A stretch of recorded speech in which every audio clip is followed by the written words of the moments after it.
নামাজই উত্তম ইবাদত। কোরআনে বলা আছে, আল্লাহ কোনো মানুষের ভেতরে রূহ বা আত্মা দুটো প্রদান করেননি। একটাও বুকের ভেতর দুটো হৃদয় থাকে না। একজন মুসলমান দুজনকে কখনো ভালোবাসে না।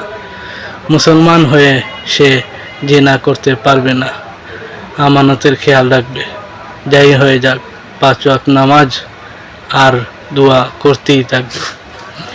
শুনেছি অনেকেই নামাজ পড়ে না 5 ওয়াক্ত, ফজরের নামাজ না পড়েই দোকান খুলে বাণিজ্য করে।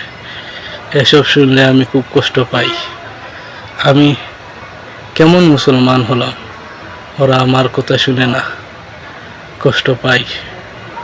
বন্ধুরা, আল্লাহ বলেন, যে মানুষরা 5 ওয়াক্ত নামাজ পড়ে না, তারা যতই আমল করার জ্ঞান দিক, তাকে নামাজিরা যেন মুসলমান হবার মূল শর্তগুলো একবার কষ্ট করে শোনায়।